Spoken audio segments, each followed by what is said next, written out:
Hello, it's Ren Presents time. I'm your host, Ren, and today we conclude the third turn of the Shadow Tech goddess, Stenibelle. It's 3:45 in the morning. I can barely see because my eyes are all blurry, but we're gonna get this done. We have the cleanup, the little bits at the end of the story to take care of. The main plot is already come and gone. Stenibelle was successful in her mission aboard the George Parr. She was able to claim the map that Melazar of Caroline had created. Main bad guy, Captain Duval, Rodrigo of Bergen, and Rem Deckard are dead. We know Captain Duval and Rodrigo of Bergen are dead because we saw their heads explode. Rem Deckard's fate is unknown. I intentionally left that a little vague as to what happened to her. Was she captured by the Marines? Was she in jail someplace? Was she killed by Stenibelle, who gave her a nasty pounding? Unknown. Don't know. And, of course, poor Melazar of Caroline, pretty much an innocent victim in all of this. She met her fate as well. Killed by the same Zaffin night poison that got Rodrigo and Captain Duval. Very sad. Let's just have a few items to take care of, and then we will be done. Very short chapter 14, which is called Prentiss, and then a one-page epilogue. And then that's it. We're all done. And then I will reveal which book we'll be reading next. So, let's get this done. Chapter 14, Prentiss.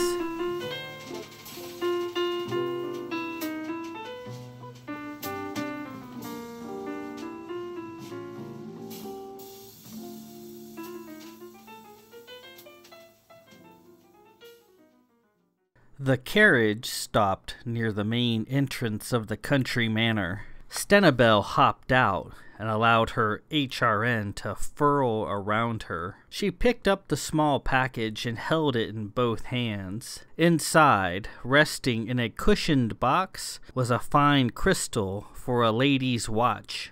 Rare and expensive. She crunched across the gravel towards the door to Prentiss Manor, holding the box. Stenibelle smiled, bursting with joy as the door neared. Much had happened to bring her to this place. Much had happened since the battle on the George Parr. Stenibelle had given the chart Melazar had made to Hannah-Ben Sherlamp, and she confirmed the data were good. Great acclaim came to her. Camera rediscovered. Talks of assembling an armada to go there were already underway. A Ritchie-class scout ship was christened in her honor, ready to go to Camera that she had rediscovered. Hannah-Ben Sherlamp broke open the bottle on the ship's nose, a slight smile on her face. Professor Sherlamp had promised her riches, and she came through. The heir she promised surfaced, and the man was married to Stenibelle's sister, Ione. The house of Belmont, South Tyrol was saved, and mysterious money flowed into its coffers. The house thrived once again. Stenibelle returned Melazar's body to her ancestral grounds in Halla by the sea, and buried her there in a sun-washed grave, deep in the green. She often felt the need to go out there and sit with her, to keep her company. She wished she hadn't died, and she cursed the universe for that. Of Aram and Alesta, she saw them one more time. She showed them the chart, and they scanned an image of it, and said that her mission was done. The rest of it was for others to perform. Weeping, they embraced her, and she never saw them again. At least those versions of Aram and Alesta. She tracked down Aram in the Fleet HQ, but he was a different Aram, not the same one who she had come to cherish as a friend. They, apparently, belonged to another universe. She supposed other aspects of herself out there somewhere were, even now, hard at it under their guidance. She found herself envying them a little. What adventures they must be experiencing. And she missed the Aram and Alesta she had come to know. This version of Aram lacked something the other had: verve, life, and a wonderful woman at his side. He was so shy and blinking behind his thick lenses. She knew what was ailing him. He was missing Alesta. She had loved seeing them together. Their love was infectious and inclusive, had the warm feel of a family. This Aram, the Aram of her universe, seemed incomplete, rather like Gwendolyn had seemed incomplete. Still, she managed through persistence to cultivate a sedate but growing friendship with him. Slowly he opened up to her, revealing small glimpses of the Aram she knew. Her goal was to locate Lady Alesta out there somewhere in the vastness of the League and introduce them, bring them together. It was a gift she wanted to give to them. They loved each other in another universe, and they could do so here as well. She longed for the moment when she could witness them together for the first time, watching the opening flicker of their love form before her eyes. They seemed meant for each other, and they had helped make her into a new woman. She would search for Lady Alesta even if it took years. She had kept tabs on Lady Lessa of Walpole to see how she was doing. She had recovered from her ordeal aboard the George Parr and had conscripted aboard another ship, the Master Fax. After a period of mourning, she became engaged to another man. Stenibelle wished her well. As for Julia of Fountainlock, Stenibelle wondered and wondered what had become of her, running about naked with her pink hair on planetfall. She bought wall space on several public panels in Hoffman Plate, and placed an ad with the title "Julia Loves?" entreating Julia Fountainlock to get in touch with her. She didn't have to wait long. A few weeks after the George Parr, Stenibelle received a payment due message from Hoffman Plate. It was Julia, living virtually naked on the streets. Starving and desperate, she asked Stenibelle for some money to buy food, some clothes, and a Freightliner ticket to return to her home on Tobruk. She didn't have anyone else to ask. Checking up on her, Stenibelle found that Julia indeed appeared to be all alone. Her family on Tobruk had all but disavowed her as a wayward, disaffected daughter. She had no friends that Stenibelle could find, and she was a reject of several convents on Tobruk, and she was indelibly etched into the K-list on the fleet. She was truly a person with no place to go. Instead, Stenibelle sent for her and gave her a room at Belmont Manor. Stenibelle was strict with her. No piercings, no pink hair, and no drugs or alcohol. She also made her get rid of the 4D tattoo pointing at her crotch. Julia was moody and rebellious and was like a petulant child given to fits of temper and vandalism. She spray painted her room and shredded the clothes Stenibelle had bought for her. Stenibelle was not going to give up. She dragged her down to the sandpit for a few sessions. She made her repaint her room and also made her work in the kitchens every day for several months. Her goal was to clean Julia up, screw her head on straight, and transform her into a proper young lady. As the paint came out, replaced with tawny brown, she did indeed respond. She no longer vandalized her room.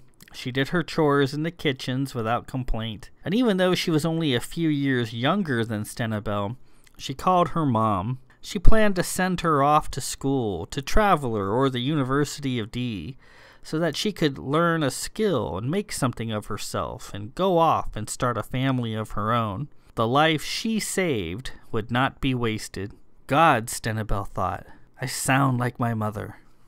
And with that, we conclude part 14, Prentiss. So as you recall, the very beginning of the book, we saw Stenibelle in a carriage on her way to a country manor, and as we learned in this chapter, the country manor was Prentiss Manor, Lady Gwendolyn's home, which is in Zenon, which is in the south of Cana, not too far from where Stenibelle's part of her family came from.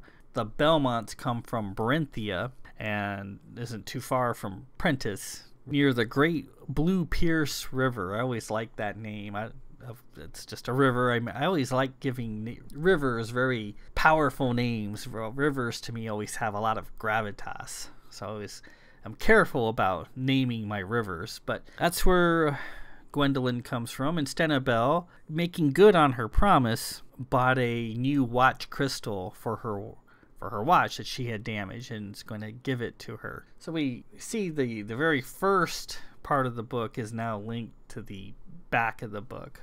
See, it wasn't necessarily just idle chatter. It actually meant something. She talks about her various exploits, how she missed Aram and Alesta. She could still interact with them, but they're now gone back to their own universe or to wherever, and she dreams of what the other versions of herself are doing currently in this strange quest for the Shadowtech goddess. She befriends her own version of Aram and finds him very meek and mild-mannered, still toiling away in the mailroom of the fleet, and is determined to transform him into a semblance of the Aram that she had known from the other universe, a much more self-assured and outgoing person.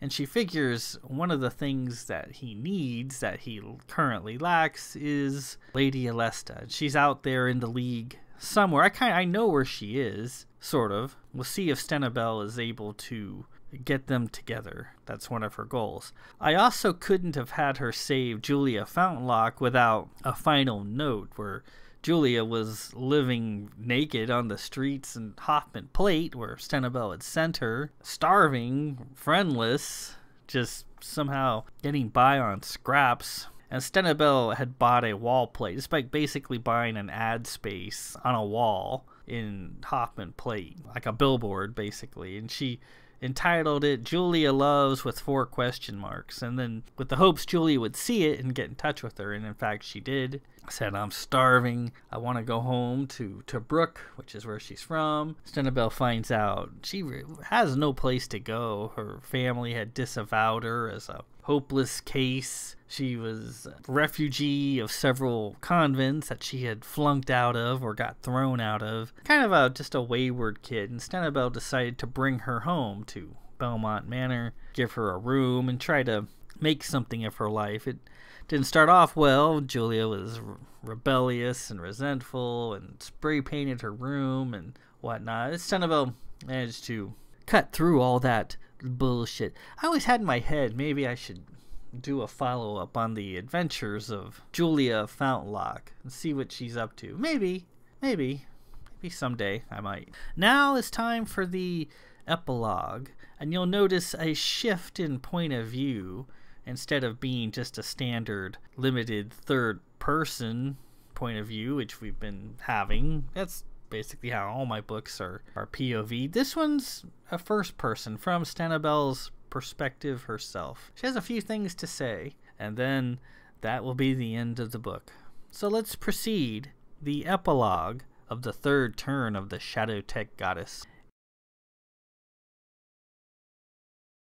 Here I am at last, come to the place where I've always meant to be. I have come to know that I exist in many places, mostly as a man, a rogue, an eccentric, a man of the sisters bearing their power. In many places I am a great man, and I have also come to know that in this particular place I am a great woman, no less of stature than anywhere else. At last, I am at peace with my brothers from afar, and with myself. I contribute my strength to theirs.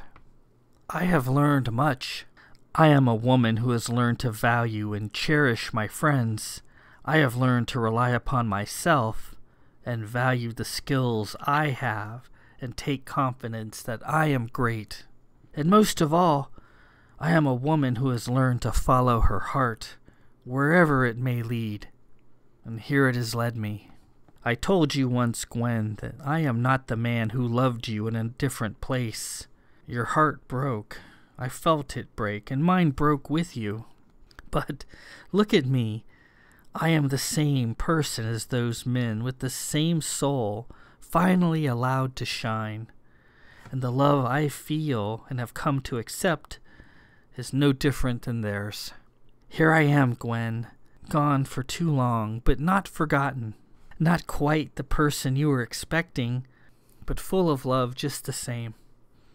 My heart has led me here, and we needn't be alone ever again. Here, as elsewhere, we belong to each other. And that is all. That is the end of the third turn of the Shadowtech goddess, Stenibelle. Some people have asked me if I plan on doing any more with Stenibelle. I don't really have any thoughts in mind. I'm still working on the last 2 books of the Shadowtech goddess, working on Tara and Melazar, and I've been working on Tara for at least 13 or 14 years. It's been a long time, and because it's hard to, as I discovered, I always try to be original and walk a different path than I did in the book before, the ones I'm writing, and trying to tell the same story over and over again from different perspectives sounded cool at the beginning, but when you get to the reality, it's like you start rehashing things, and I really don't want to do that. So I've always redone Tara and Melazar, and the books get longer and get more convoluted. So I don't know, maybe I'll do something with Stenibelle, but I think the mystery of this person, what happens to her from afar, is better than actually spelling it out and saying it. Sometimes not knowing is better than knowing, at least in your own thoughts. For the next book I want to read, it's a book that's very close to my heart and is often overlooked in the greater scheme of things. And that is The Hazards of the Old Ones. Now, this is book 2 in the League of Elders series, and it deals with characters we haven't really seen too much of so far. I've been mostly dealing with the second series in my various readings, The Adventures of Paymaster Stenstrom. We had the Bloodstein books thrown in there, the 2 of them, but most of them have been dealing with Paymaster Stenstrom. The Hazards of the Old Ones deals with my original protagonist, the House of Blanchford, with Captain Davidge and Countess Sigillis. We've heard their names pop up. We've met their children. We've met Lord Cable, Kay, and his Countess Sammy Doran in the Bloodstein books. We've met their niece and nephew, Lady Sarah and Lord Philip.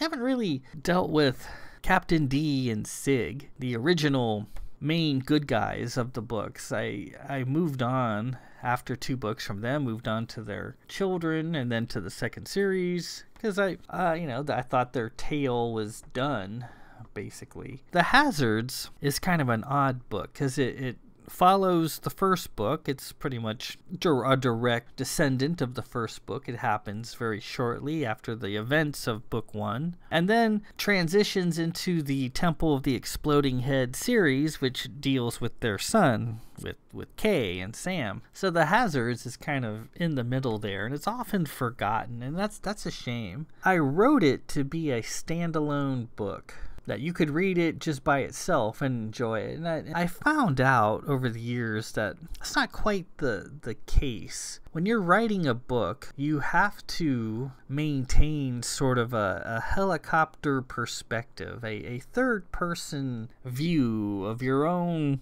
work. Like, well, what you're writing you might enjoy, but somebody cold who's just coming in out of the blue might not. And I've always discovered that people who read book 2 without having first read book 1 found the characters somewhat flat, and they were unengaged, unmotivated, and so forth. They enjoyed the story basically, but didn't really care much about the characters, although those who had read book 1 first really liked the direction the characters went in. I think book 2 is, of all my books, the most spiritual of books. It covers topics that we don't see again. It also, when I first wrote it for my beta readers, they said, well, the story's fun.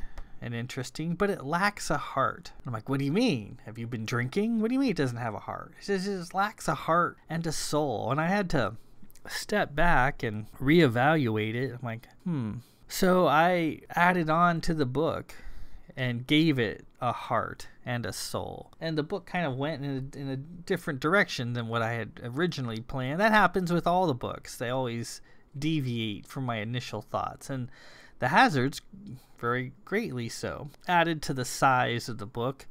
This one is at least 320, 340,000 words. It's a much larger book than the one we just finished, Stenibelle, but I felt it was necessary to get it to a point where it did have a heart and a soul, and we'll discuss that as we get into it. Maybe you'll, without having read, unless you have read book one, will find it an enjoyable book as well, as much as I enjoy presenting it to you. So next week we will begin The Hazards of the Old Ones. Much larger book, comes in several parts. The first part is known as the Sisters Program. So until then, this is Ren Presents. I'm your host, Ren. Peace out.